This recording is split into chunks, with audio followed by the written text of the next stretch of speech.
Moçada, boa tarde, boa tarde, boa tarde. Galerinha, nós vamos começar. Eu pediria para vocês abrirem na página 63, tá? Nós vamos começar a fazer exercícios a partir da página 63. Parte 61, a página 61, vocês têm a parte teórica, beleza? Mas vamos começar o nosso trabalho hoje falando sobre fontes de energia.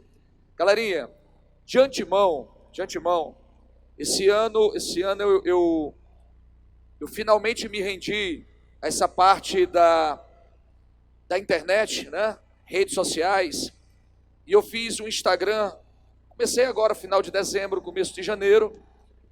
Já há algum tempo as pessoas me pediam para fazer um Instagram, para estar publicando materiais sobre concursos e sobre o vestibular. E aí eu resolvi esse ano, final de dezembro agora, fazer o Instagram e fazer os podcasts, para que os alunos possam acompanhar o que há de tão importante no mundo vestibular hoje. Aquilo que vocês possivelmente não encontrem no livro de vocês, mas que vocês têm que saber se você vai fazer provas de vestibulares e concursos. E aí eu fiz um Instagram. Quem tiver interesse em acompanhar, o Instagram é totalmente voltado a concursos e vestibulares, é Fernandes Epitácio _, certo? Então você acessa Fernandes Epitácio _. A partir daí vocês vão ter acesso às informações, né, do que está se passando, mas também vocês terão acesso pelo Instagram aos podcasts, tanto na plataforma do Deezer quanto na plataforma do Spotify, perfeito?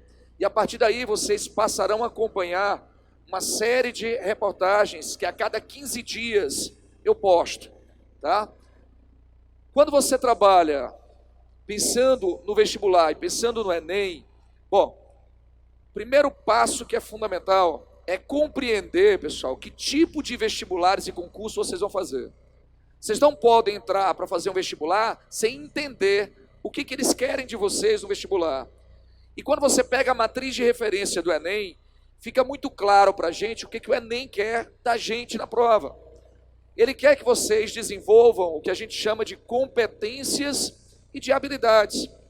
O que é ter competência, o que é ter habilidade? Quando você fala de Enem, evidentemente que você precisa entender que o conteúdo, a teoria, ela é fundamental, é o teu alicerce para você fazer a prova. Então, o que ele pede de vocês? O conhecimento, o saber. Isso daí é a sua competência. Você tem que ter competência para fazer a prova. Para ter competência, tem que ter o conhecimento acerca daquilo que a prova cobra de vocês. Além de ter a competência, ou seja, o saber, você tem que ter habilidade na prova para desenvolver o seu conhecimento. É o saber fazer. Isso são as habilidades que a prova vai cobrar de vocês. Então, assim, muitos alunos me procuram no terceiro ano, no pré-vestibular, e perguntam para mim o seguinte: professor, esse assunto que o senhor está trabalhando, vamos supor, estou trabalhando sobre, globalização, vamos supor. E aí o aluno chega para mim e diz: professor, me indique um livro bom para eu ler acerca da globalização. Eu diria, cara, você quer ler esse livro pensando no vestibular ou porque você se interessa pelo assunto? São duas coisas completamente diferentes. Se você quer o livro porque você gosta do assunto e quer se aprofundar no assunto, eu lhe diria um livro básico, que é Por uma Outra Globalização, Milton Santos, e diria para vocês, cara, que se você quer estudar para o vestibular, focando no vestibular, eu diria para vocês que peguem os conteúdos dos materiais didáticos que você já tem, certo? E resolvam exercícios daquilo que o Enem mais cobra, para que vocês entendam qual é a abordagem que o Enem dá acerca do assunto. Porque você pode até ter algum conhecimento, Mas se vocês não entenderem a lógica da prova, vocês não vão conseguir desenvolver as questões. Ficou claro isso? Sim? Bom, o que o Enem ele exige muito da gente? Na geografia, isso aqui é um panorama que nós temos dos assuntos que mais o Enem cobrou na história dele de 2009 para cá. Então assim, professor, eu tenho pouquíssimo tempo para estudar para a prova de Enem esse ano, e eu queria saber assim, o que eu preciso saber, pelo menos os 5 mais importantes assuntos na prova de geografia, que eu não posso, de forma alguma, deixar de ler. Eu diria para vocês que meio ambiente, onde você tem a competência 6, geopolítica, onde você trabalha as competências 2, podendo também chegar a 3, desenvolvimento, subdesenvolvimento, globalização, envolvendo blocos econômicos, e aí, claro, pessoal, você tem formação de posição geográfica, etc, etc, etc. Fontes de energia, a gente trabalha o capítulo, a competência 4 na prova do Enem, certo? Habilidades 17, 18 e 19. Que competência 4 é essa? Entender as transformações técnicas e tecnológicas e os impactos que essas técnicas e tecnologias elas têm exatamente no processo produtivo, do desenvolvimento do conhecimento e que impactos, por exemplo, as fontes de energia geram na vida social. Uma questão clássica do Enem acerca disso, inclusive, foi que com a evolução energética, nós podemos aumentar a capacidade produtiva, não só porque eu posso inserir máquinas e equipamentos, mas como eu também posso colocar pessoas para trabalharem durante a noite. Sem a iluminação, sem o desenvolvimento da energia, eu não teria tido um ganho de produtividade. Perfeito? Agora, onde você também pode buscar materiais para se preparar? Como eu disse a vocês, nós estamos aí com esse material no Instagram. Aí está bem facinho para vocês. Acessem, pessoal, esse material. Usem o material. Perguntem, tá? Professor, eu estou com uma dúvida aqui. Professor, eu estou com esse material aqui. Eu posso utilizar esse material? O que você acha desse? Podem entrar em contato comigo. Só uma observação, eu só não lhe garanto lhe responder de forma imediata, porque eu tenho mais de 70 aulas por semana, certo? Mas na primeira folguinha que eu tiver, não tenha dúvidas que eu vou lhe responder, certo? Além desse material, nós já temos os podcasts, tanto no Spotify quanto na plataforma do Deezer. Aqui estão as 4 primeiras aulas que eu posto a cada 15 dias, para vocês entenderem o que é importante vocês saberem nas provas vestibulares. Primeira aula da gente foi sobre a crise Estados Unidos e Irã. São um pouco mais de 50 minutos de aula, onde vocês vão entender da raiz do problema até os dias de hoje. E eu sempre digo ao aluno, anotem tudo que a gente fala, faça de conta que você está numa sala de aula, vai escutando e vai anotando, tá? Aqui a gente falou sobre o assassinato de Qassem Soleimani, o grande líder, certo, iraniano, o grande líder militar, né, da inteligência iraniana. O segundo material foi sobre a tragédia de Brumadinho, que completou 1 ano, tá? E aí a gente fala sobre a importância da região para a economia do Brasil, quadrilátero ferrífero. Falamos a partir daí sobre o acidente de Marianas em 2015. Falamos sobre o acidente de Brumadinho, os impactos ambientais, impactos econômicos, impactos sociais, que é o que a prova quer de vocês. Terceiro programa foi sobre a saída do Reino Unido, da União Europeia, tá? Foi o terceiro programa, não preciso nem te dizer que é um dos assuntos mais também importantes quando se trabalha esse ano nos vestibulares. Chamado Brexit é um dos assuntos mais importantes. E o que foi agora ao ar durante o carnaval foi sobre Jerusalém. São 55 minutos mais ou menos, a gente falando sobre a origem de Jerusalém, onde a gente pega 2.600 anos antes de Cristo, entender por que Jerusalém é um centro de tensões internacionais, Por quê? Porque é a sede das 3 grandes religiões, é o pilar do judaísmo, é o pilar do cristianismo, é o pilar do islamismo. E por que que a declaração de Donald Trump, do que ele propôs de paz do milênio, é uma proposta vergonhosa do governo americano? Sabidamente, o senhor Donald Trump, ao propor a paz, exigindo que os palestinos abrissem mão de Jerusalém, essa proposta, chega a ser imoral. Ela é ilegal, segundo a Organização das Nações Unidas, que fez o sistema de partilha. Então, aí vocês vão pegar mais ou menos o que a gente trabalhou nesses 50 e poucos minutos. Perfeito? Bom, vamos direto ao ponto agora? Bora lá? Galerinha, fontes de energia. Primeira coisa que é fundamental para a gente compreender. Quando a gente fala de fontes de energia, a gente deve entender que existem as fontes primárias e as fontes secundárias de energia. Fontes primárias e fontes secundárias. Fernandes, o que é uma fonte primária de energia? Uma fonte primária de energia é aquela fonte que você utiliza na forma com que você encontra na natureza. Um exemplo clássico disso, a água. Podemos utilizar a água enquanto fonte de energia. A força hidráulica, por exemplo. A força hidráulica é uma fonte primária de energia. Ficou claro isso para vocês? Sim. E temos as fontes chamadas secundárias. O que seria uma fonte secundária de energia? Fonte secundária de energia é aquela fonte que nós iremos obter a partir de uma fonte primária. Vou dar um exemplo bem simples. Nós usamos muito ainda aqui no Brasil carros movidos a gasolina. Não existe gasolina naturalmente na natureza. A gasolina, ela é um subproduto do petróleo. Então, qual é a minha fonte primária? Petróleo.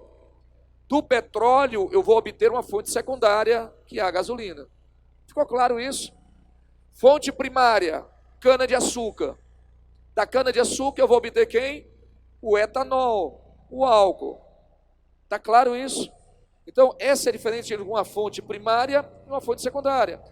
A água é uma fonte primária.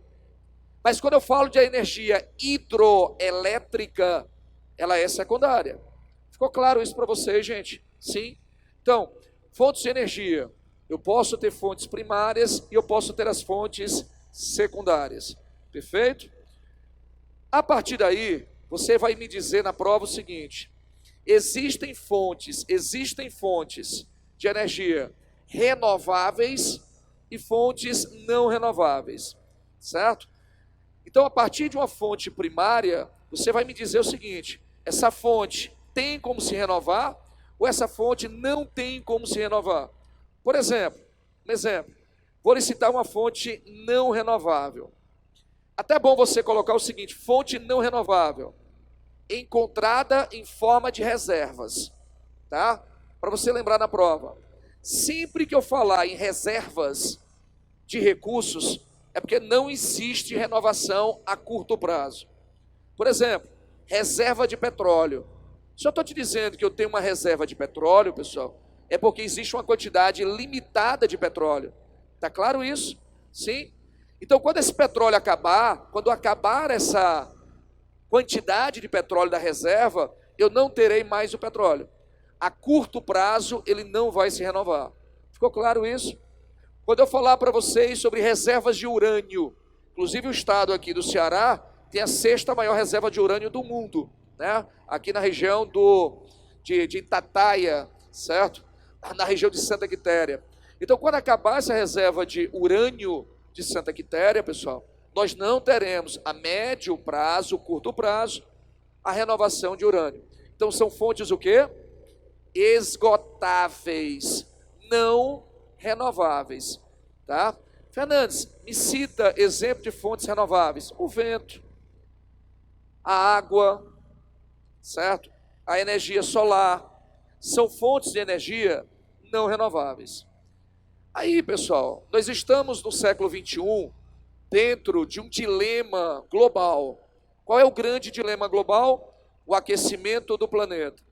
E diante do aquecimento do planeta, um dos maiores vilões para o aquecimento global, ele tange exatamente a questão de energia. É estratégico se mudar urgentemente as questões energéticas globais, buscarmos alternativas energéticas para que a gente possa salvar esse planeta. Segundo os relatórios do IPCC, Painel Intergovernamental de Mudanças Climáticas, aonde em 2015, na COP21, se estabeleceu um limite para 2100 para salvarmos o planeta, segundo o relatório do IPCC, nós teríamos um limite de 2 graus de aquecimento do planeta em relação às temperaturas pré-industriais. Olha o que eu estou lhe dizendo, viu? Qual é o limite, professor? 2 graus de aquecimento em relação às temperaturas registradas na sociedade pré-industrial. Ou seja, devemos fazer esforços globais a fim de impedir que a temperatura do planeta se aqueça mais do que 2 graus em relação ao que nós tínhamos de sociedade antes da primeira Revolução Industrial. Ficou claro para vocês isso? Sim. E um dos maiores desafios é exatamente as questões energéticas. Para isso, nós temos aqui uma distribuição de energia por fontes globais e em termos de Brasil. Reparem o quão vulnerável é a sociedade mundial. Hoje, 86,5% de toda a energia que o mundo utiliza não é renovável. Olha a vulnerabilidade que nós temos hoje globalmente. 86,5% da energia que o homem utiliza hoje, ela não é renovável. Existe uma teoria chamada ecomalthusianista, que ela diz que o planeta Terra, ela tem um limite demográfico. Por quê? Porque se chegarmos a uma certa quantidade de pessoas, nós não teremos recursos suficientes para alicerçar essa sociedade no século 21. Uma pergunta básica para vocês. Quantas pessoas nós temos hoje no planeta Terra? Segundo os dados de 2019, são 7,75 bilhões de pessoas. Dados de 2019, tá? Nós temos hoje 7,75 bilhões de pessoas. É interessante dizermos que se todos nesse planeta tivéssemos o mesmo nível per capita de consumo que um cidadão americano, nós precisaríamos de 5 planetas terras para sobrevivermos. Segundo os relatórios, se a população mundial tivesse o mesmo padrão de consumo dos Estados Unidos do que um norte-americano, o planeta só comportaria 1,7 bilhão de habitantes. Vocês têm noção do que é isso? Fernandes, qual seria o único continente cujo padrão de consumo hoje comportaria a nossa sociedade? África. Se todos nós tivéssemos uma média de consumo per capita similar a um cidadão africano, teríamos ainda condições de termos 9,7 bilhões de pessoas. O que eu estou querendo dizer com vocês em relação a isso? É que existe uma disparidade global tão grande, uma desigualdade social tão alta, que faz com que um americano consuma 5 vezes mais energia do que um latino-americano. Está claro para vocês? Sim. Professor, a desigualdade social é tão grande, esse país que nós vivenciamos, Brasil, segundo os dados do Índice Gini 2019, o Brasil é o 7º país com maior desigualdade social no mundo. Nós temos um Índice Gini hoje de 0,553. É o 7º pior país do mundo em desigualdade social. Se eu fosse medir a concentração de riquezas nesse país, hoje Hoje, nós somos o segundo pior país do mundo quando se fala em concentração de riquezas. Eu tenho 1% dos mais ricos do Brasil, 1% dos mais ricos do Brasil, eles têm 28,3% da riqueza do país. Fernandes, qual é o único país que consegue ser pior do que o Brasil em concentração de rendas? O Catar. O Catar é o pior país em concentração de renda.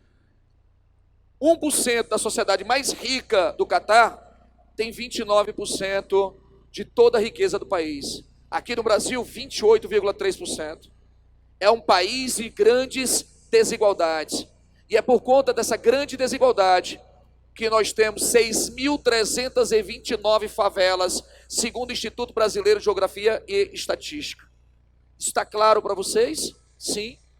Então o Brasil ele passa por grandes desafios. Um desafio social, um desafio econômico. Esse desafio faz com que o Brasil ocupe a 79ª posição em índice de desenvolvimento humano. Ou seja, a posição do Brasil hoje é de 0,761, quando você mede o índice do Brasil de desenvolvimento humano. Daí vocês passam a ter um conhecimento sobre os desafios que é exatamente, né, morar no Brasil. E até também, porque não dizemos, administrar um país com tantos problemas crônicos como o desse Brasil. Mas, se a gente analisar as questões energéticas, repare uma coisa. Por que, Fernandes, de 1973 para 2013, o uso de fontes não renováveis no Brasil aumentariam de 49% para 59%? E eu vou lhe dizer por quê. Porque de 73 para 2013, por pior que esteja o Brasil, nós passamos por um processo de modernização da sociedade. Mais carros circulam no Brasil. 58% de todo o transporte de cargas usado no Brasil, ele é rodoviário. Então usamos muito petróleo na economia do Brasil. Professor, prove, 39% de toda a energia usada pelo Brasil é petróleo. Perfeito? Ou seja, é a matriz mais utilizada, no geral, no Brasil hoje. Professor, e a energia hidroelétrica? Aí é que está um detalhe. Quando eu falo em energia elétrica, a principal fonte do Brasil é a hidroelétrica.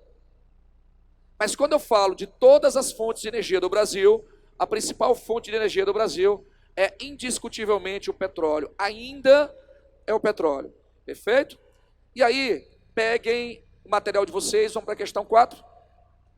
Questãozinha 4, ele diz o seguinte: entende-se por matriz energética de um país o quê? O que é uma matriz energética? A, é o total das estações geradoras de energia? Não. B, é o potencial energético produzido pelo sistema elétrico? Claro que não, pessoal. Matriz energética, ela é a matriz primária de energia. Energia elétrica, ela é secundária. C, é a rede de linha, equipamento de transmissão? Não. Aí a gente está falando de quem? De sistemas de transmissões de energia. Então o item C é falso. D, é a quantidade de energia que é medida em megawatts? Também não. Quando eu falo em matriz energética, o que eu mostrei a vocês? Está aí todas as matrizes de energia que nós temos. Eu estou mostrando o quê? O conjunto de todas as fontes geradoras de energia de um país. Ou seja, gabarite já a questão 4. Perfeito? Item E, portanto, seria a nossa questão 4. Posso seguir, gente? Podemos? Bora lá. A grande pergunta é: a produção de energia, ela é um dos maiores vilões do clima? Eu disse a vocês que o quê? Que sim. E esse gráfico ajuda a gente a entender por que a questão de energia, pessoal, ela é tão importante. Vocês estão observando que nessa coluna vertical, nós temos a quantidade de emissões de queima de combustíveis fósseis em bilhões de toneladas de dióxido de carbono, certo? E aqui embaixo nós temos a década de 60, 70, 80, 90, até 2013. O que vocês vão verificar? Que gradativamente a quantidade exatamente de emissões de energia sempre veio aumentando. Ou seja, de 1960 a 2013, o Brasil, de uma forma geral, o mundo, ele aumentou 400% o índice de emissão, que sai de pouco mais de 9 bilhões de toneladas de dióxido de carbono, chegando a quase 36, mais de 36 bilhões exatamente de emissão de dióxido de carbono. E professor, qual é o problema dessa grande emissão de dióxido de carbono na atmosfera? A grande emissão de dióxido de carbono na atmosfera, ela gera um sério problema que é o quê? Que é o aquecimento global. O dióxido de carbono e o metano são gases que realizam o efeito estufa. São gases que retêm calor. Tá claro? Professor, não estou conseguindo enxergar isso. Fique tranquilo que eu chego já lá. O que eu quero mostrar aqui a vocês é o seguinte, ó. Se você pegar hoje o país de maior índice de poluição do mundo, é a China. Essa linha de vermelho mostra a China. E se você reparar direitinho, em que momento que a China assume a posição de maior poluidor do mundo? Século 21. E professor, por que a China assumiu a ponta na poluição global? Pessoal, qual é a principal fonte de energia elétrica da China? Qual é a principal fonte de energia elétrica da China?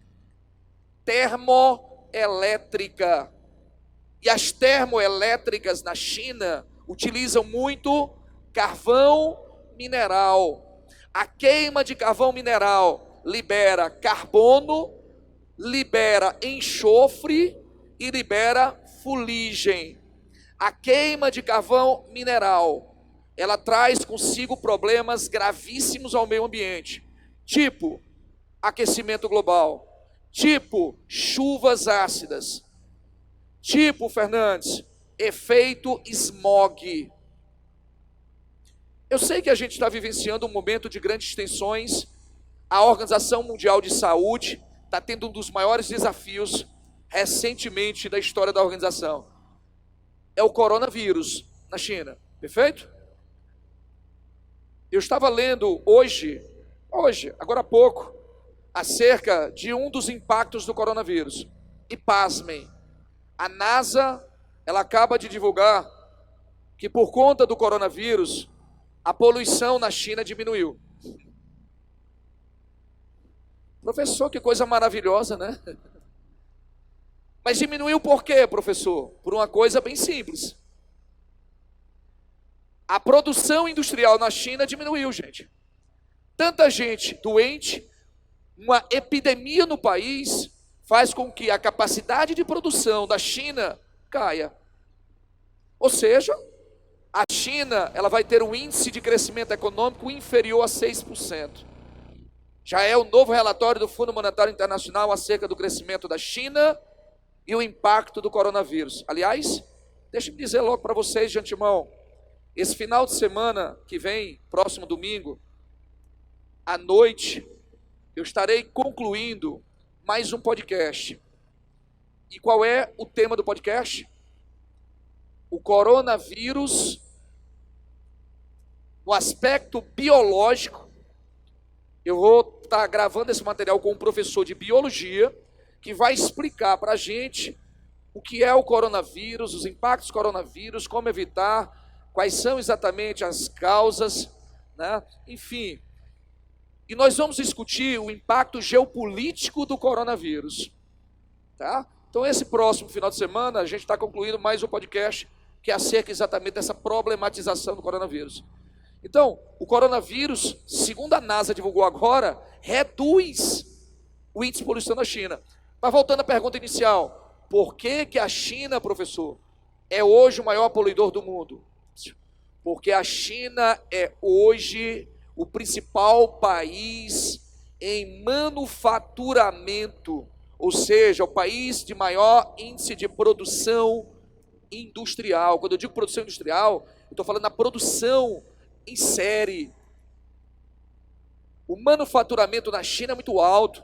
Muitas corporações norte-americanas já saíram dos Estados Unidos e montaram filiais na China para explorar a mão de obra barata, para explorar a infraestrutura de transportes da China, para escoar essa produção, para explorar a fragilidade das leis ambientais na China. Está claro para vocês? Sim? Então esse gráfico, ele deixa muito claro, certo? Por que a China disparadamente é o país hoje de maior índice de poluição. Perfeito? Mas aí, claro, professor, o grande impacto disso, tirando os problemas de respiração, de saúde, né, problemas pulmonares, problemas de visão, né, péssima qualidade de vida, se discute muito a questão do aquecimento global. Então, em condições normais, o que deve acontecer? Os raios solares atingem o planeta. Ao atingirem o planeta, grande parte desses raios solares deveriam ser refletidos de volta ao sistema. Esses raios refletidos, nós chamamos de quê? Albedo. Albedo é a capacidade maior ou menor de superfícies de refletirem exatamente a radiação solar. Então, em condições normais, grande parte dessa radiação, pessoal, ela é mandada de volta ao espaço. Porém, todavia, quando nós temos grandes fábricas, carbono, metano, certo? Sendo enviados à atmosfera, gases que têm uma capacidade altíssima de retenção de calor, essa camada, ela é engrossada.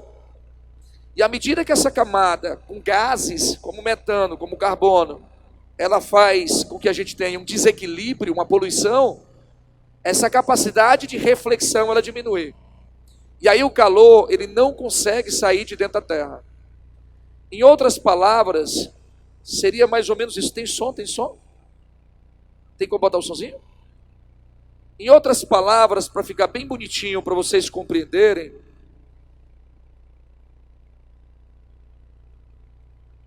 pior.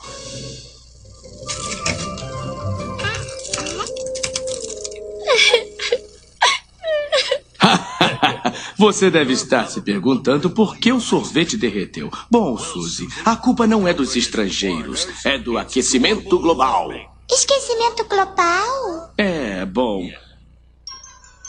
Este é o Senhor Raio de Sol. Ele vem lá do Sol para visitar a Terra. Olá, Terra! É só uma visitinha para iluminar o seu dia. Lá, lá, lá, lá, lá, lá, lá. E agora eu já vou indo. Salve aí, Raio de Sol. Somos os gases do efeito estufa. Você não vai a lugar algum. Puxa vida, como dói! Logo, logo a Terra ficará cheia de raios de sol, com seus cadáveres apodrecidos, esquentando nossa atmosfera. Como a gente se livra dos gases estufados? Felizmente, no último instante, nossos políticos mais bonitos bolaram uma maneira simples de combater o aquecimento global. Desde 2063, temos simplesmente que jogar um cubo de gelo gigante no mar de vez em quando. Igual ao papai que põe no drink dele toda manhã e depois fica chateado. É claro, como os gases do efeito estufa ainda estão se acumulando, nós vamos precisar de cada vez mais gelo. Assim, resolveremos o problema de uma vez por todas. De uma vez por todas! Bom, essa visão dos Simpsons sobre o aquecimento global. Moçada, inclusive esse material é do ex-vice-presidente e candidato a presidente dos Estados Unidos, Al Gore. Tá? Esse materialzinho que vocês acabaram de ver de vídeo, ele utilizou nas grandes palestras dele acerca de aquecimento global. Foi considerado um dos caras que levantaram a bandeira contra esse aquecimento global. Mas voltemos aqui. Professor, existem provas sobre o aquecimento global? Embora algumas pessoas ainda não acreditem nessa questão do aquecimento global, se você observar a Argentina, que em 1928 e observar aí a Argentina de hoje, percebe-se claramente um degelo da região da Antártida. Grande parte do gelo da Antártida já foi embora. Fernandes, que impacto isso gera? Pô, redução do gelo, pessoal, reduz os albedos. Porque o gelo ele funciona como um imenso espelho, aumentando a reflexão dos raios solares. Sem a camada de gelo, aumenta-se o quê? A absorção. O planeta fica mais quente quando a camada de gelo vai embora. Além do mais, dentro, né, dessas grandes geleiras, embaixo dessas grandes geleiras, por exemplo, no Polo Norte, no Ártico, nós temos muita matéria orgânica morta, congelada há milhões de anos. E onde é que eu quero chegar com isso? A matéria orgânica que está debaixo da camada de gelo, ela não se decompõe, mesmo passados 10 mil anos. Só que com o degelo, essa camada ela se desfaz, e a matéria orgânica agora, com o aumento da temperatura, onde nós teremos o aumento da proliferação de micro-organismos decompositores, esse material orgânico se decompõe e libera mais metano. Ou seja, o derretimento das calotas polares reduz o albedo e aumenta a emissão de metano na atmosfera. Gente, eu estou falando só das áreas polares. Está claro para vocês? Sim. Eu poderia me esticar e dizer para vocês que a temperatura do mar, do oceano, já aumentou 0,5 grau. Meio grau já de aquecimento sobre as águas oceânicas. E que impacto isso gera, professor? Maior incidência de furacões, tá? Morte de corais. E a morte de corais faz com que a gente tenha decomposição desse material, e a decomposição desse material libera metano. O hidrato de metano, toneladas e toneladas, com a decomposição desse material, ele vai atingir a atmosfera. E aí a gente vai ter ainda mais aquecimento global. Isso está claro? Então, diante desses tais desafios, eu fiz aqui um modelo para vocês entenderem sobre a temperatura nos últimos 650 mil anos, analisando o dióxido de carbono e a temperatura. Se você reparar nesse gráfico, pessoal, o que você vai visualizar? Que a temperatura do planeta nos últimos 650 mil anos, ela atingiu picos de altas temperaturas, aquecimento global, glaciações, aquecimentos globais, glaciações, aquecimento global, glaciação, aquecimento global, glaciação, mais de 10 picos ao longo da história da Terra, dos últimos 650 mil anos de aquecimento global, mas também de glaciações. E que coincidência nós teremos se eu comparar aqui o gráfico de temperatura e de carbono, nós teremos de azul, esse gráfico de azul que vai aparecendo aí, é a quantidade de carbono, a presença de carbono na atmosfera dos últimos 650 mil anos. O que vocês visualizam com essas duas linhas, quando você cruza as duas linhas? É que no momento em que eu tive maior quantidade de carbono na atmosfera, naturalmente o planeta se aqueceu mais. No momento que eu tive maior quantidade de carbono na atmosfera, o planeta se aqueceu mais. É uma relação direta entre a quantidade de carbono e o aquecimento do planeta. E aí, pessoal, o grande desafio é exatamente que, se as emissões de carbono continuarem aumentando, né, do planeta, da forma que está aumentando, em 2100, nós teremos um pico jamais visto de temperatura. Hoje, a gente já está aqui, ó. Hoje já é o maior pico de temperatura da história desse planeta em média. Hoje. Se nada mudar, em 2100 chegaremos lá em cima. Isso está claro para vocês? Sim? E uma das grandes chances que nós tínhamos de resolver o problema era o Acordo de Paris, a COP21, da qual países como China, Estados Unidos e Brasil, dentre outros, se comprometeram em reduzir exatamente as emissões de carbono. E aí, pessoal, nós temos a proposta do Brasil. Fernandes, como é que os países podem reduzir os gases de efeito estufa? O Brasil fez a sua oferta. Qual é o compromisso que o Brasil tem? Reduzir até 2025 37% a menos de gases de efeito estufa. O Brasil tem por obrigação, até 2025, reduzir em 37% as suas emissões de gases de efeito estufa. Em 2030, devemos reduzir obrigatoriamente 43% dos índices de gases de efeito estufa. Foi só isso que o Brasil fez? Não. O Brasil também ratificou, primeiro, precisamos aumentar o uso de fontes alternativas de energia. Devemos reduzir a dependência do hidrocarboneto no Brasil. Qual é a principal fonte de energia que o Brasil tem hoje, gente? Hein? Qual a fonte de energia que mais o Brasil utiliza? Petróleo, 39%. Precisamos reduzir o uso desse hidrocarboneto fóssil. Precisamos aumentar a utilização de bioenergias, seja através do biodiesel, óleo da mamona, oiticica, dendê, etc., misturado com diesel, reduzindo o percentual do diesel, ou através, por exemplo, do etanol. Precisamos desenvolver veículos movidos a baterias solares. Perfeito? São alternativas, tá? Precisamos melhorar a infraestrutura do transporte. Para aí, professor. O senhor está falando de corredor de ônibus? Estou falando de corredor de ônibus. O senhor está falando de ciclovias? Estou falando de ciclovias. Eu estou falando de mobilidade urbana. Olha a temática da tua redação. O Estado brasileiro e todos, o governo brasileiro e todos os estados do Brasil precisam se adequar urgentemente a essas necessidades. Mobilidade urbana é uma necessidade urgente de todos os municípios do Brasil. Fernandes, por que a mobilidade ela afeta o aquecimento do planeta? É simples.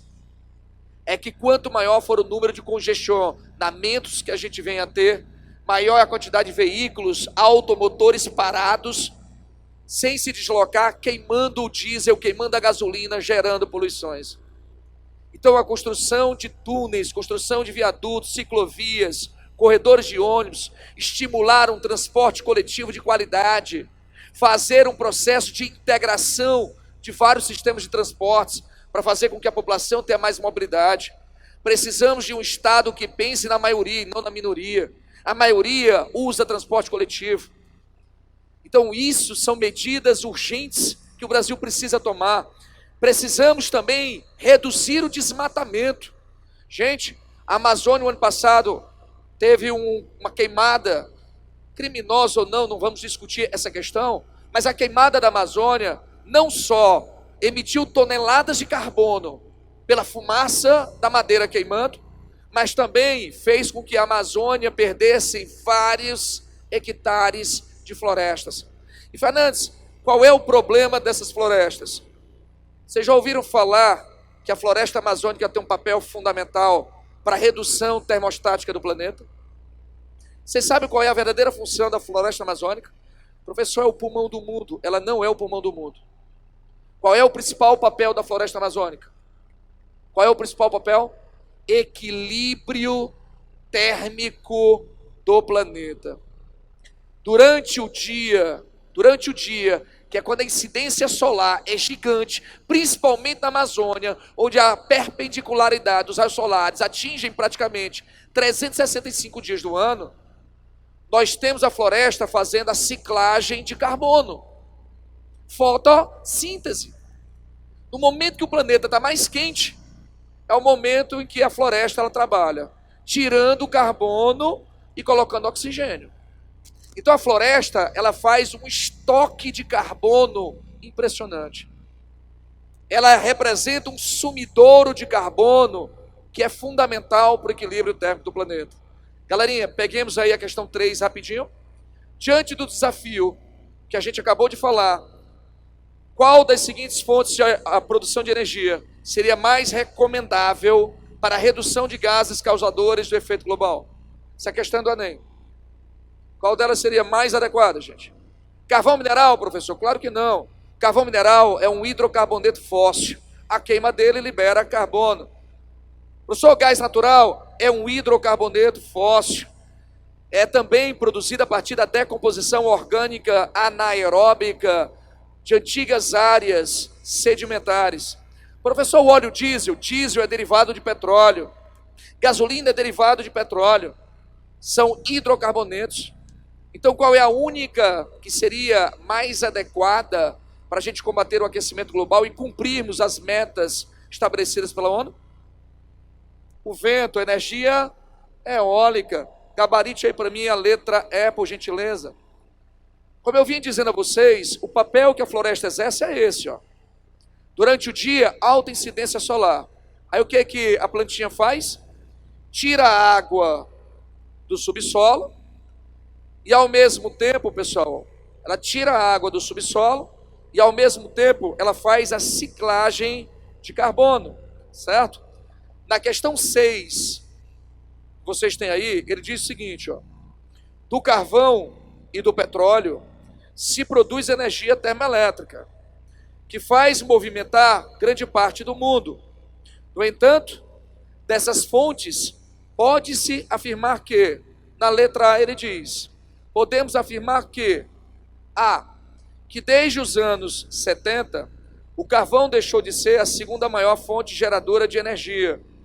Pessoal, o carvão mineral deixou de ser a principal fonte de energia? Não. Deixou de ser a segunda? Não. Mas o que é o carvão mineral?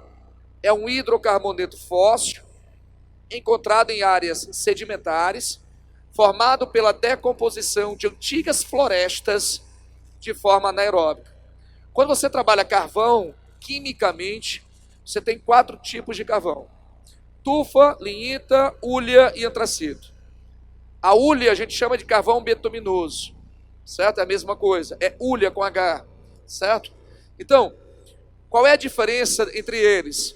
A diferença do carvão da tufa para o antracito é a quantidade percentual de carbono que vai ser encontrado em cada pedra. E Fernandes, qual é a importância da quantidade de carbono? Maior ou menor poder calorífico, de geração de calor. Perfeito? Por exemplo, a tufa, ela tem só até 59% da concentração de carbono. A tufa é um carvão de péssima qualidade. Perfeito? Então, um carvão que tem pouco carbono, ele tem pouco poder, né, de geração de calor. Ou seja, ele não tem uma grande qualidade. Você vai ter um carvão que você chama de lignito, que chega até 75% de concentração de carbono. É um carvão razoável, mediano. Já o carvão betuminoso, a hulha, ela tem uma capacidade melhor de utilização em termoelétricas, em siderúrgicas, porque gera mais calor. Entre 80% e 90% da pedra é carbono. E o tipo de carvão mais raro, de melhor qualidade, aquele que gera menos impureza na combustão, é o chamado antracito. 96% da pedra, por exemplo, ele é só carbono. Tá claro isso para vocês? Sim, raríssimo. Então ele é um hidrocarboneto, como eu disse a vocês, um material orgânico fóssil, formado basicamente de carbono e hidrogênio, daí o termo hidrocarboneto, e somente encontrado em áreas sedimentares. Pessoal, na geografia, muita atenção com o seguinte: só se encontra carvão mineral, só se encontra carvão mineral, só se encontra petróleo, só se encontra gás, só se encontra urânio, se a estrutura for sedimentar. Guarda isso e não esquece. Somente em estruturas sedimentares a gente encontra os chamados hidrocarbonetos. E aqui está o funcionamento de uma usina termoelétrica, que ele fala exatamente no texto. Como é que funciona uma usina termoelétrica? Você vai utilizar aqui no canto o carvão mineral, ó, coloca-se o carvão na esteira, esse carvão mineral ele vai chegar até a área do boiler para ser feita a combustão desse carvão. Esse carvão ele é queimado aqui dentro. Dentro desse recipiente, queima-se o carvão, libera-se o calor. E o calor aquece essa água que passa dentro dessas turbinas aqui dentro. Esse calor, ele chega até exatamente a área do gerador. Esse vapor que é queimado e gerado aqui, chega até o gerador vai girar, né? E à medida que esse gerador gira, ele cria uma corrente eletromagnética. E essa corrente eletromagnética ela vai ser transformada, onde vocês estão vendo transformador, em corrente elétrica e distribuída nas redes de transmissão. Ou seja, como é que eu faço com que o carvão produza energia elétrica? O carvão produz energia elétrica a partir da combustão e do uso da água, que se transformará em vapor, gerando uma pressão sobre as turbinas, girando o gerador. Ficou claro isso? Sim. Fernandes, onde é que eu encontro as maiores reservas do mundo de carvão mineral? Estados Unidos, Rússia e China. Espera aí, professor.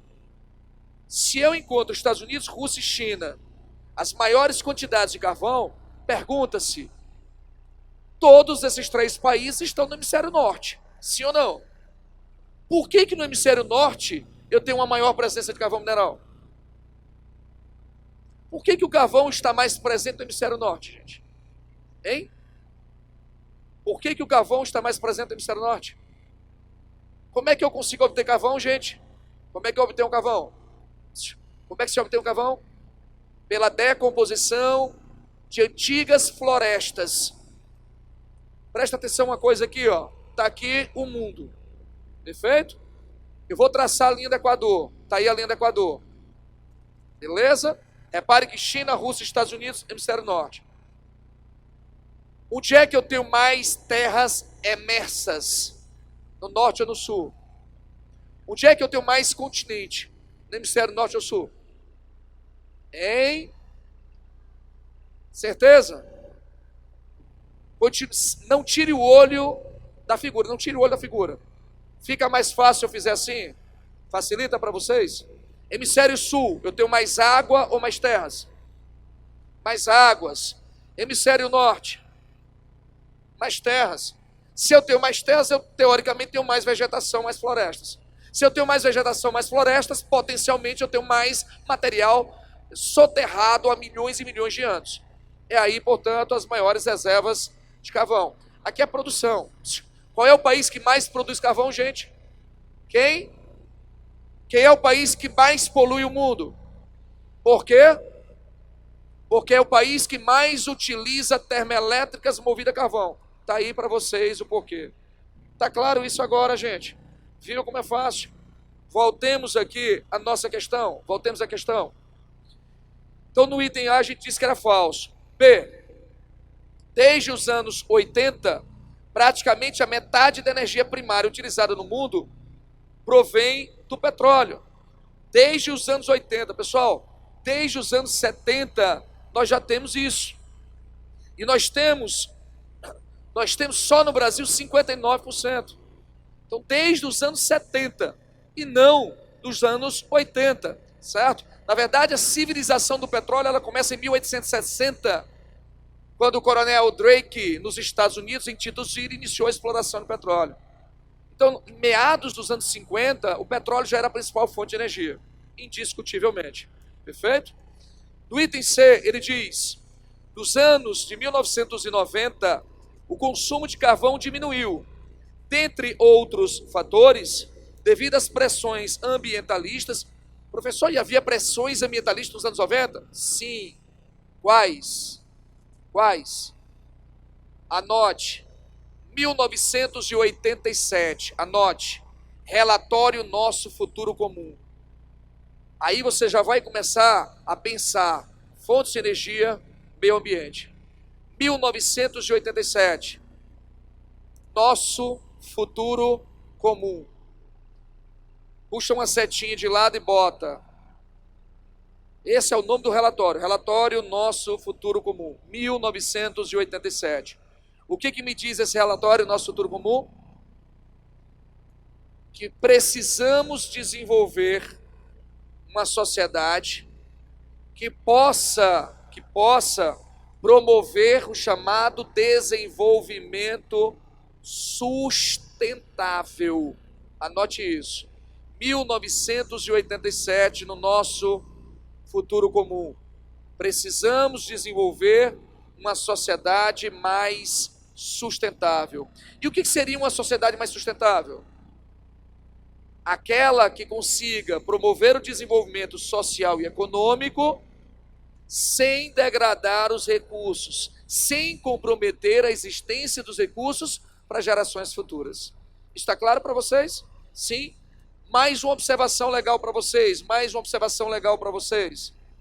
Galera, qual é a diferença entre preservacionismo e conservacionismo? Qual a diferença? Professor, são palavras sinônimas? Não são. E vocês têm que tomar muito cuidado. Prova do Enem, redação do Enem. A redação do Enem, você tem que sempre concluir o último parágrafo, fechando a redação com o quê? Com uma solução da problematização do fato apresentado. Toda a conclusão de redação, você tem que dar uma solução à problemática apresentada. Certo? Então, você tem que tomar muito cuidado com os termos que vocês vão usar. Qual é a diferença entre preservar e conservar? Conservação admite uma exploração racional dos recursos. Conservação admite uma exploração racional dos recursos. Ficou claro para todo mundo? Sim. Então, conservar, eu posso explorar, sim ou não? Sim. Preservar um recurso, preservar, não se tem exploração direta sobre o recurso. Há, portanto, um princípio de intocabilidade dos recursos naturais. Conservar, eu exploro racionalmente. Preservar, eu não posso explorar.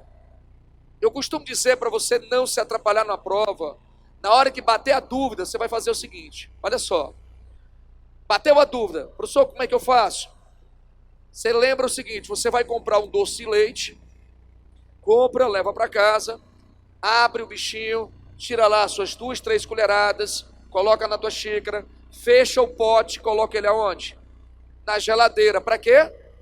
Para conservar, porque tu vai comer ele mais tarde. Isso está claro? Ou seja, tu comeu o doce, tu fechou o recipiente, colocou na geladeira para ele ser conservado, porque mais tarde tu vai comer de novo. Então admite-se uma exploração desde que seja o quê? Racional. E se fosse preservacionismo? Tu ia comprar o teu pote de doce, guardar na prateleira e nunca ia abrir. Está claro para vocês? Essa é a diferença entre conservar e preservar, certo? Então ele diz, nos anos 90, o consumo de carvão diminuiu, dentre outros fatores, devido às pressões ambientalistas. Bote aí para mim, gabarito, C. Fernandes, por que isso é verdade? Porque em 87 a gente já tinha que compatibilizar o desenvolvimento social e econômico com questões ambientais.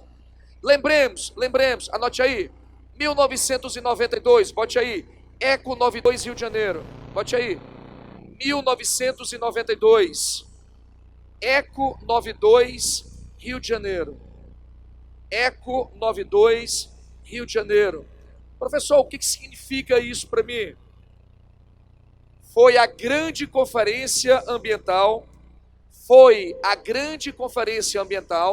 Eco 92 Rio de Janeiro, foi a grande conferência ambiental que ratificou o conceito de sustentabilidade. Perfeito? Então, em 92, foi a primeira conferência do PNUMA, Programa das Nações Unidas em Meio Ambiente, criado em 72 em Estocolmo, Suécia, que ratificou o conceito de desenvolvimento sustentável. Depois daí, pessoal, Protocolo de Kyoto, 97, Protocolo de Paris, 2015, enfim. Gabarito C, certo? Fernandes, e qual era a pressão? Carvão mineral gera o quê, pessoal? Chuvas ácidas. Enxofre, o enxofre, certo? Em contato com a água, reduz o pH da água, acidificando a água, provocando a queima da vegetação, provocando a acidificação de solos e a acidificação de água, reduzindo a capacidade produtiva de solos e desequilibrando fisicoquimicamente a água. Gabarito aí a letra C. Mas vamos lá. Professor, por que a letra D ela não seria gabarito? Na década de 90, o petróleo deixou de ser a fonte de energia mais usada. Não, gente. Petróleo se mantém como principal fonte de energia globalmente falando. E na letra E, ele diz, devido à instabilidade política do Oriente Médio, os países europeus vêm diminuindo o consumo de petróleo. Gente, vem diminuindo sim o consumo de petróleo, mas não é em virtude das instabilidades. Galera, a instabilidade do Oriente Médio ela é histórica. Assistam um podcast sobre Jerusalém, que vocês vão ver ali que os chamados povos, né, os cananeus, né, que eram os camitas, os filisteus, os chamados hebreus, os ixos, tiveram passagem para essa região. Então a instabilidade ela é histórica. Quer ver mais? 1897, o movimento sionista. Judeus começaram a voltar para a região. 1924, as primeiras tensões modernas do Oriente Médio, entre judeus e palestinos. Quer que eu te diga mais?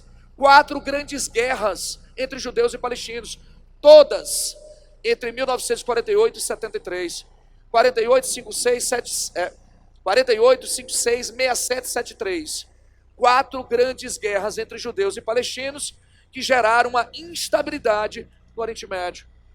Então a instabilidade ela não vem pós-90. O que fez com que a Europa começasse a buscar novas fontes foi exatamente a necessidade de se buscar fontes alternativas menos danosas ao meio ambiente.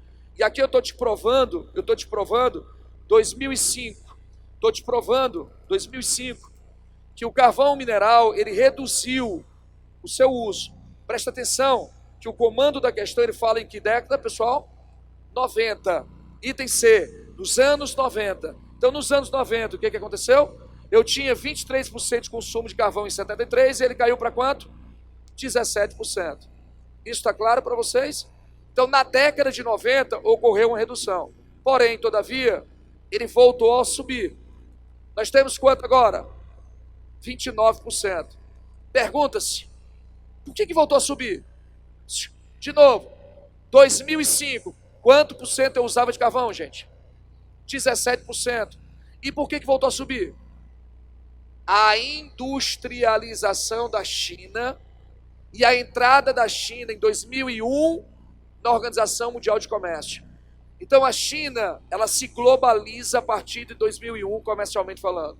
E a China tem como principal fonte quem?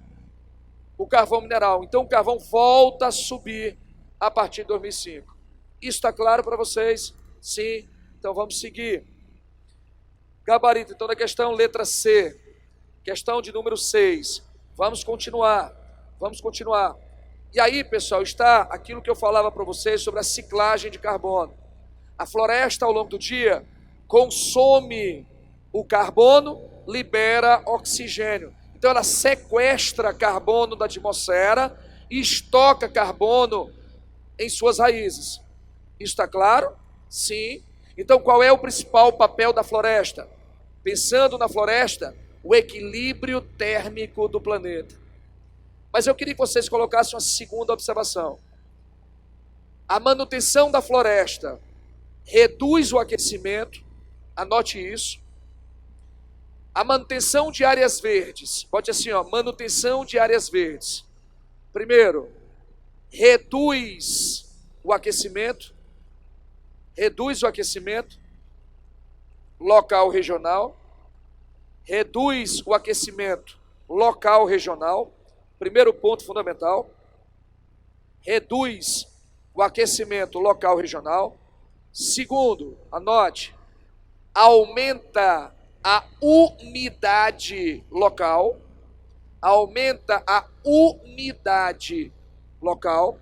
Professor, por que a umidade aumenta? A evapotranspiração. Onde você botou assim, ó, aumenta a umidade local, bota uma seta e bota de lado o seguinte, A formação dos rios voadores da Amazônia. Bote assim, pra você lembrar na prova. A formação dos rios voadores na Amazônia. A formação dos rios voadores na Amazônia. À medida que a floresta transpira, jogando água para cima, fazendo bombeamento dessa água de baixo para cima, através da captação dos lençóis freáticos, o vento passa e leva toda essa umidade da Amazônia até o centro-sul do Brasil. Tá claro?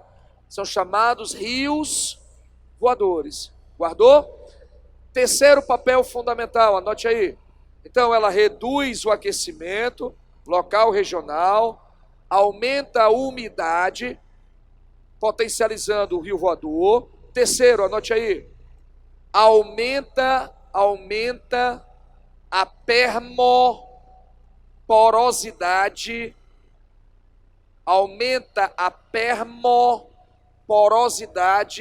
do solo. Aumenta a permoporosidade do solo. O que isso significa dizer? Que ele reduz, por conta das áreas verdes, ela reduz a quantidade de água na superfície. Qual é o papel fundamental disso, gente? Evita inundações, evita erosão de solos. Tá claro isso? Então, em áreas que você desmata, qual é a tendência? A água bater no solo e escoar superficialmente, gerando as grandes inundações de centros urbanos. Então, as enchentes e inundações que vocês têm nos grandes centros de cidades no Brasil são, dentre outros motivos, ocasionados pela retirada de uma área verde. Beleza? Sigamos, então. Questãozinha 2 aí de vocês. Questão 2. Questão 2, bora gabaritar ela. Diz assim a questão. Em 2015, os Estados Unidos da América, país que não é membro da OPEP, galerinha, grifa aí, OPEP, puxa uma seta de lado e bota o seguinte, OPEP, coloque uma seta e bota de lado, criada em 1961,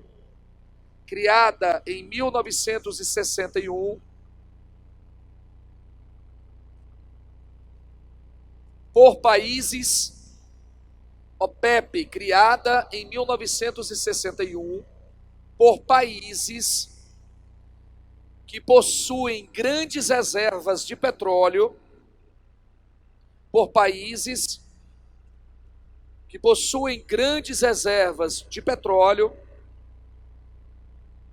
com o objetivo de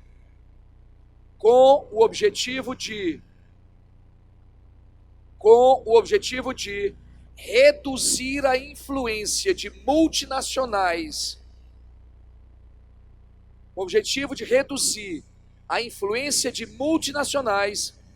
em seus países. A OPEP, pessoal, é um cartel formado por países como Venezuela, Catar, Emirados Árabes Unidos, Arábia Saudita, Irã, Iraque, dentre outros países, com o objetivo de frear a influência que multinacionais, como a Royal Dutch Shell, British Petroleum, Exxon, Mobil, Texaco, Chevron, exerciam sobre os seus respectivos países. Então elas expulsam as multinacionais, assumem a produção de petróleo, é a nacionalização do petróleo, e combinam preços para que eles controlem o mercado. Então a OPEP é um cartel, cujo objetivo é controlar o preço do mercado mundial. Perfeito? Aí ele diz, os americanos não representam, né, a OPEP. Tornaram-se os americanos o maior produtor mundial de petróleo, superando grandes produtores históricos mundiais, de acordo com a publicação, né, da Revista Mundial de Energia e Estatística de 2015. Sobre o petróleo, é correto nós afirmarmos que, primeiro, pessoal, é um combustível fóssil. Primeiro, que é um hidrocarboneto fóssil. Primeiro ponto, quem são os maiores produtores de petróleo? Estados Unidos, Arábia Saudita, Rússia, Irã. Fernandes, como é que o americano é o maior produtor se ele não tem a maior reserva? É que as multinacionais americanas saem dos Estados Unidos e se instalam em outros países. E compram o petróleo, certo? de outros países. Então eles compram o direito de explorar o subsolo de outros países. Agora olha só a diferença. Os americanos representam o maior produtor do mundo de petróleo, sim? Perfeito? Agora olha só o detalhe. Quem é a maior reserva mundial de petróleo, pessoal? Venezuela, ela tem 298 bilhões de barris de petróleo. Arábia Saudita, 267 bilhões de barris de petróleo. Canadá, 172 bilhões de barris de petróleo. Irã, 157 bilhões de barris de petróleo. O Iraque, 150 bilhões de barris de petróleo. Ou seja, Estados Unidos é o maior produtor do mundo de petróleo, mas não tem as grandes reservas de petróleo. Eles vão manufaturar em outros países. Isso está claro para vocês? Sim, beleza. Mas vamos pensar em petróleo. Fernandes, caiu na minha prova petróleo. Primeira coisa que você vai lembrar, somente são encontrados em áreas sedimentares. Petróleo só é encontrado em áreas sedimentares. Primeiro passo fundamental para a gente. Petróleo, ele é formado pela decomposição anaeróbica de antigos plânctons e fitoplânctons depositados no fundo de antigos mares rasos em ambientes halomórficos, ou seja, ambientes salinos. Está aí todo o processo de formação de petróleo. Traduzindo, pessoal, é como se eu tivesse isso daqui, ó, um mar raso ou um lago de água salgada, a plantinha cai lá embaixo, ó, a plantinha cai lá embaixo e entra em decomposição. As plantinhas e o peixe entram em decomposição.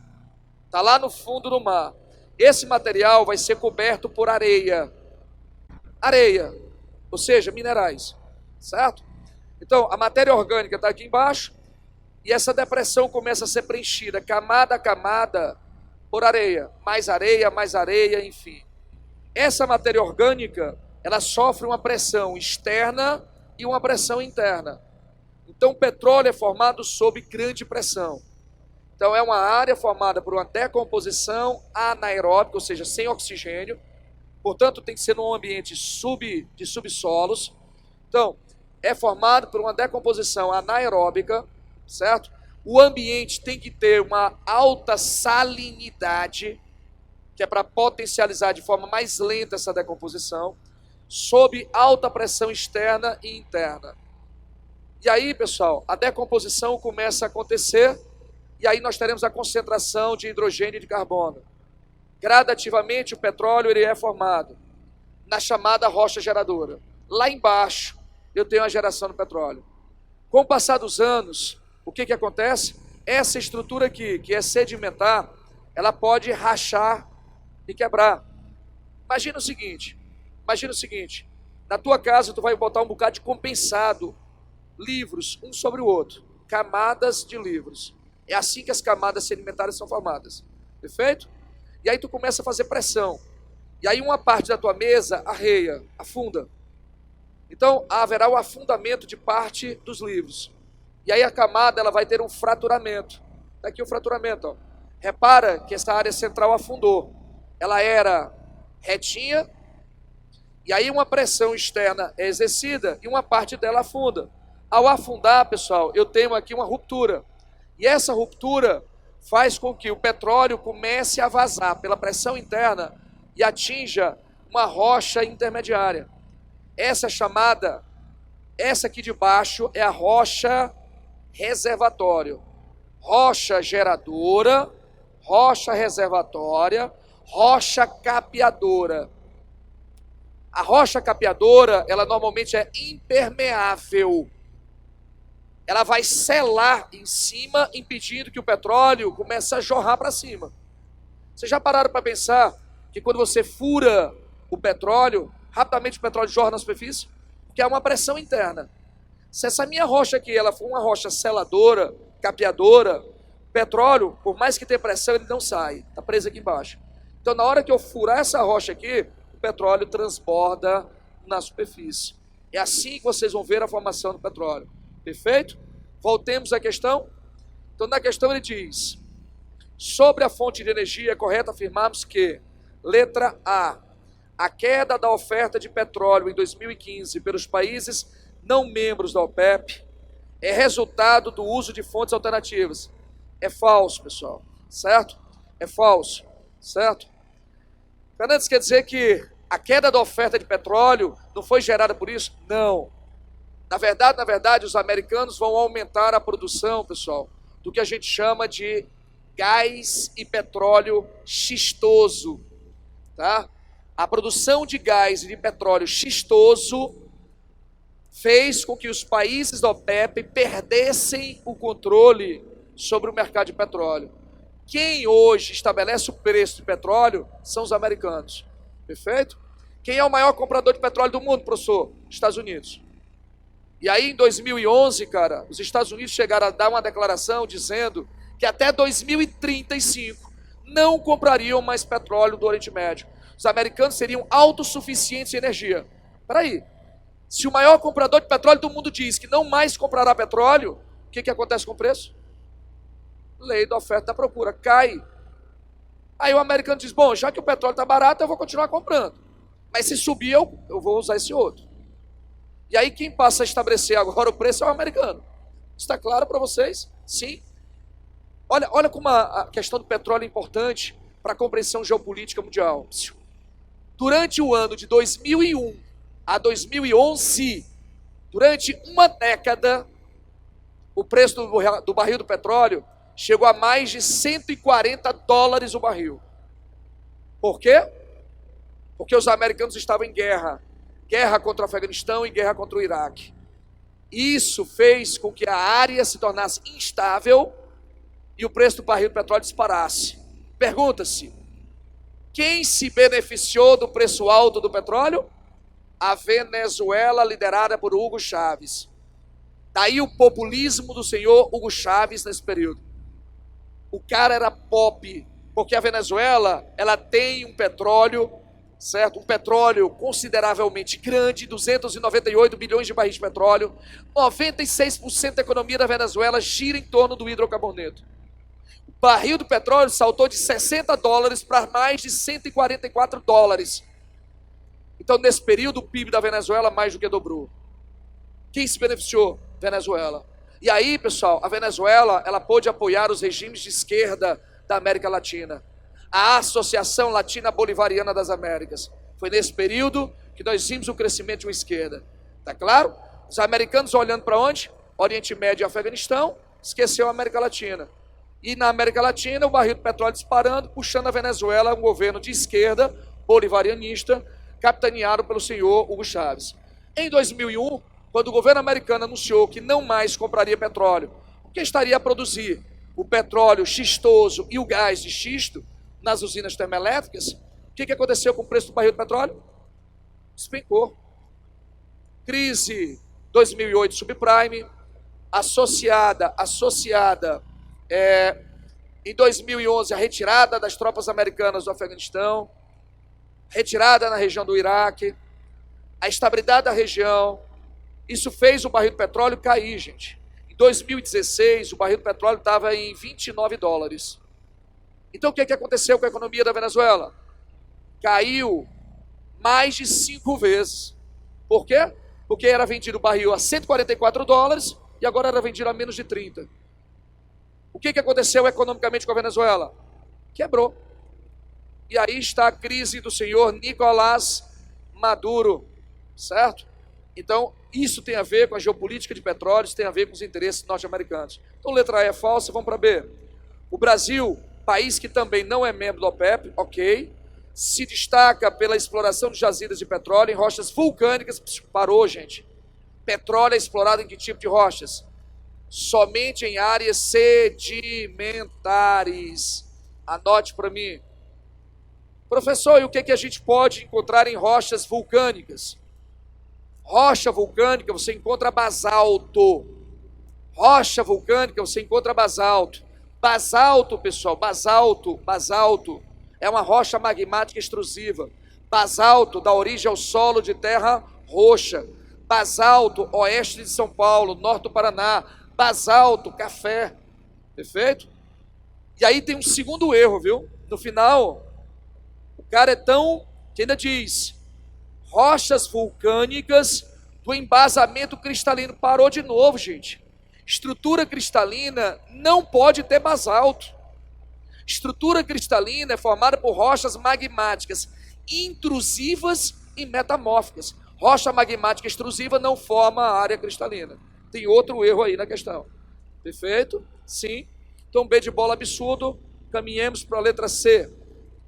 O crescimento da produção de petróleo nos Estados Unidos, que levou esse país a uma condição de maior produtor mundial em 2015, se deu também pela exploração de jazidas de óleo de xisto e gás xistoso, gabarito letra C. Fernandes, por que não a letra D? A elevação da produção de petróleo em países da OPEP, como a Arábia Saudita, Rússia, China. Pessoal, Rússia e China não tem nada a ver com a OPEP. Letra E. A exploração das jazidas de óleo de xisto do subsolo oceânico. Pessoal, o xisto ele é produzido principalmente em áreas continentais. Perfeito? E aí ele diz, México não faz a exploração de gás de xisto, Japão nem entende. Eu dizia há pouco tempo, a gente trabalhando a geopolítica mundial e eu falando sobre os grandes teóricos da geopolítica, dentre eles um alemão chamado Karl Rauschofer. Karl Rauschofer, em 1908, saiu da Alemanha e foi estudar o Japão. E o aluno disse, professor, por que alguém sairia da Alemanha, do Kaiser Guilherme, dos grandes centros de poder do mundo, para ir para um Japão estudar? É que o Japão tinha que ter sido estudado mesmo. O Japão, pessoal, é um país que não tem grandes recursos naturais. O que é o Japão? Um conjunto de 4.600 ilhas, espalhadas em agrupadas em quatro grandes arquipélagos, Honshu, Kyushu, Shikoku e Hokkaido, aonde não existe hematitas, magnetitas, itabiritas, não existe manganês, não existe ferro, não existe bauxita, não existe petróleo, não existe gás, não existe xisto, não existe gás, não existe urânio. É um país pobre em recursos naturais. Isso é o Japão. Então o Japão jamais vai ter uma grande exploração de jazidas. O Japão é um país que precisa ser estudado. Sem recurso nenhum e sem espaço, com solos péssimos para a agricultura, é a terceira maior economia do mundo. Incrível isso. Um país que tinha tudo para dar errado, é a terceira economia do mundo. Enquanto isso, nós temos país aí que tem tudo de recurso, todo tipo de recurso, toda riqueza que você imaginar, e é subdesenvolvido. Sem citar nomes, claro. Certo? Então, gabarito da questão, indiscutivelmente, letra C. Só para deixar claro, anote aí essas 4 crises mundiais de petróleo. Primeira crise mundial de petróleo, 73, guerra do Yom Kippur. Certo? Guerra do Yom Kippur. Segunda crise mundial de petróleo, 1980. Em 1980, uma guerra entre Saddam Hussein, o iraquiano sunita, versus Ayatollah Khomeini, o líder xiita do Irã, pelo controle do canal Shatin al-Arab, fez com que o preço do barril de petróleo saltasse de 12 para 35 dólares. Segunda crise mundial de petróleo. Terceira crise mundial de petróleo, Guerra do Golfo Pérsico, 91. Terceira crise mundial de petróleo, Guerra do Golfo Pérsico, 91. Quando Bush, presidente americano, sob o pretexto de salvaguardar a soberania do Kuwait, atacou o Iraque. Quarta crise mundial de petróleo, 2001. Quando a política externa da doutrina Bush lançou uma guerra mundial contra o terrorismo. Fernandes, eu poderia citar uma quinta crise mundial de petróleo? Poderíamos citar uma quinta crise de petróleo, mas uma crise muito rápida, que foram as tensões de novembro a janeiro de 2019, janeiro de 2020, as tensões no Oriente Médio, por conta exatamente das intervenções iranianas, liderada por Qassem Soleimani, na região do Iraque e da Síria. Perfeito? Bom, na questão 7, foi mal? Deixa eu tomar meu gole d'água aqui enquanto vocês copiam. Hein? Tirar a cadeira. É isso? Ah, é contigo. Estão pedindo para tu sair do meio.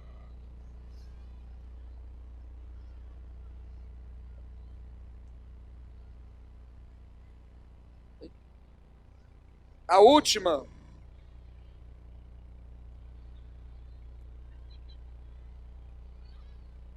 Guerra ao terrorismo. 2001, guerra ao terrorismo.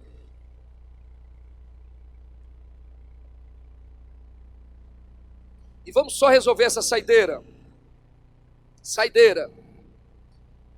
Moçada, saideira diz assim, Enem, questão 7.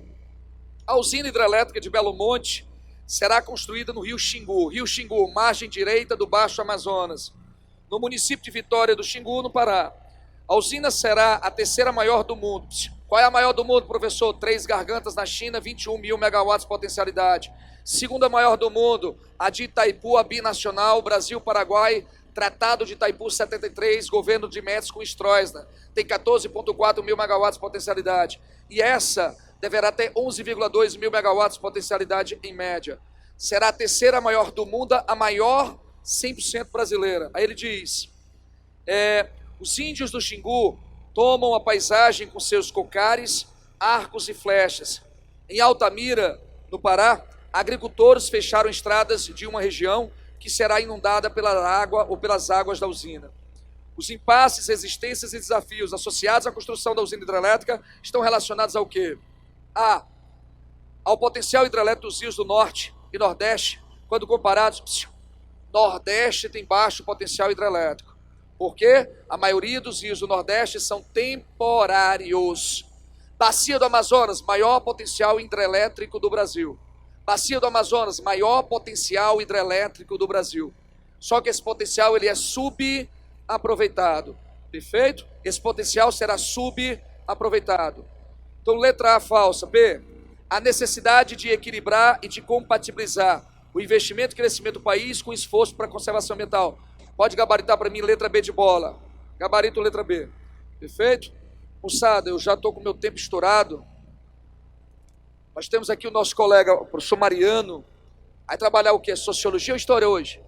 História. Mariano vai trabalhar com vocês essa parte de história para fechar o dia de vocês. Então eu vou me despedir. Galerinha, em primeiro lugar, acessem o Instagram. Sempre teremos materiais lá para vocês. Inclusive geografia física. Eu vou começar a produzir esses materiais. Estará no Instagram para vocês. Os podcasts também estão aí. Através do Instagram vocês podem acessar. Repito, Instagram, Fernandes Epitácio, _. Podcast, tanto no Spotify quanto no Deezer. A cada 15 dias um material novo para vocês, de atualidades. Perfeito? Então, fiquem com Deus. Muitíssimo obrigado pela atenção de vocês. E até um próximo encontro. Valeu, galera!